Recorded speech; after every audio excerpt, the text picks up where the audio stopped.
Hi everyone, so today's video is about Sigmund Freud and we'll be discussing some important concepts given by Freud. We'll first look at the id. Now the id, it is the primitive and instinctive part of our psyche, driven by our basic desires and impulses, thus seeking immediate gratification without considering the consequences. It operates on the pleasure principle, seeking pleasure and avoiding pain. We'll be discussing about the pleasure principle and the reality principle once we're done with the id, ego and the superego. Now coming back to the example of the id. Imagine someone who has been on a diet for months. One evening, they pass by a bakery and catch a whiff of freshly baked cookies. Their id, which is driven by their immediate gratification, urges them to abandon their diet and indulge in a cookie without considering the consequences of their long-term goals. The ego, on the other hand, is the rational and realistic aspect of our personality. It acts as the mediator between the id and the external world, making decisions that satisfy both the id's desires and societal norms. The ego functions on the reality principle, considering the long-term consequences of an action. An example of the id here. Let's say someone is invited to a social gathering but needs to finish an important work project. Their ego, considering both the id's desire for socializing and the reality of their work's responsibilities, decides to compromise. So what is the compromise here? They may attend the event but for a shorter duration, ensuring that they fulfill their work obligations as well. So now they are maintaining a balance. So that is the ego. Lastly, we have the superego. It represents our internalized moral standards and societal values. It incorporates the rules and moral values we learn from our parents, society, etc., which acts as our conscience. The superego aims to control the id's impulses, imposing guilt and shame when one's action deviates from societal norms. An example of superego is imagine a person who is consciously tempted to steal an expensive item. Their superego would intervene by reminding them of their societal norms, moral codes, and the consequences of their actions.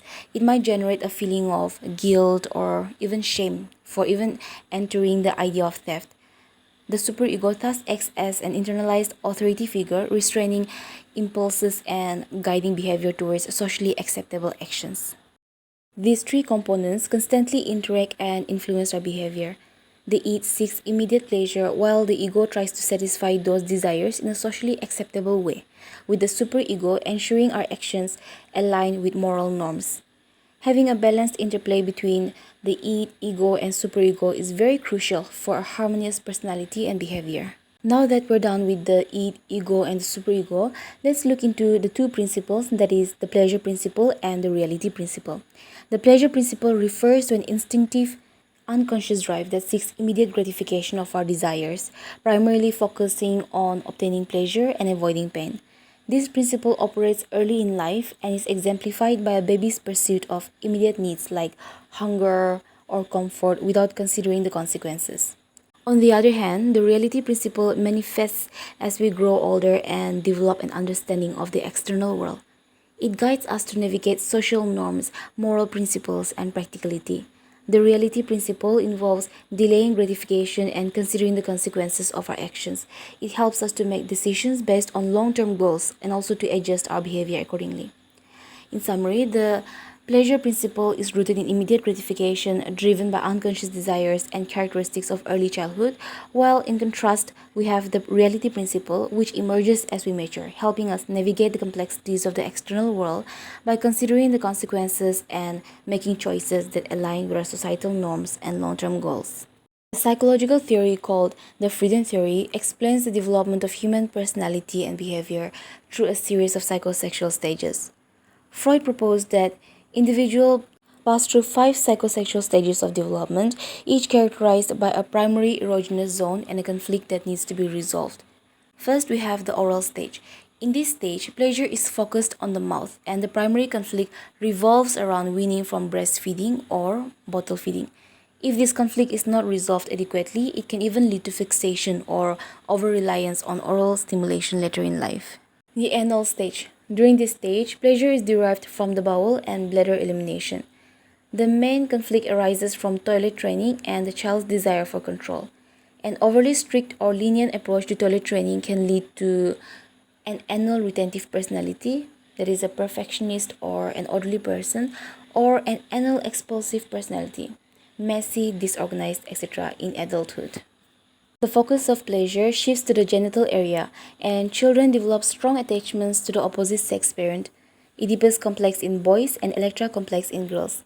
We'll discuss about the Oedipus complex and Electra complex once we're done with these 5 stages. So, the conflict arises from feelings of jealousy and rivalry towards a same-sex parent. Successful resolution of this stage involves identification with the same-sex parent and the development of the superego, that is, the internalized moral values. Latency stage. During this stage, sexual impulses are repressed and children primarily focus on developing social and intellectual skills. Their conflicts of earlier stages are temporarily dormant. The genital stage. This final stage represents the mature adult personality. Sexual energy is focused on heterosexual relationships and individuals seek pleasure through sexual intercourse.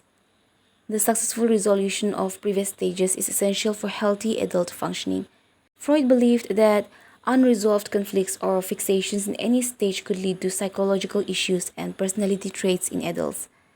He also introduced the concept of defense mechanisms such as repression, projection, and displacement, which individuals use to protect themselves from anxiety and also sometimes to cope with internal conflicts.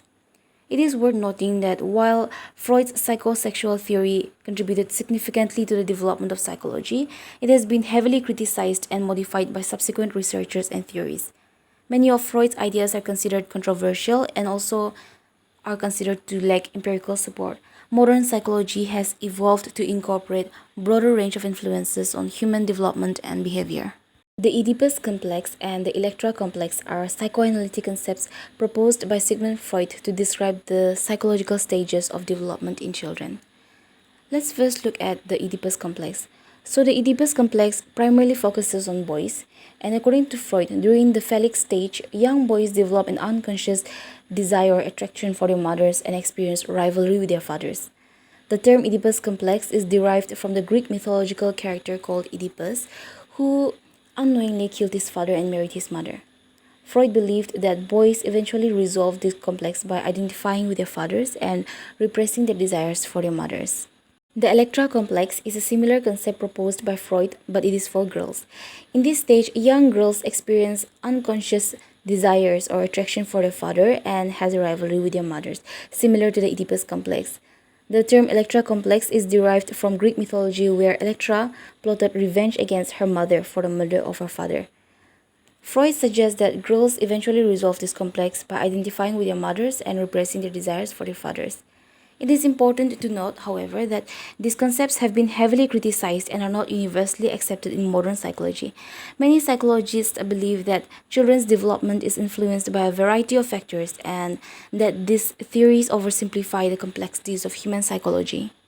That was a little bit about Sigmund Freud and some of his important concepts. I hope you liked the video and you found the video helpful. If you did, please do like, share, and subscribe. Thank you.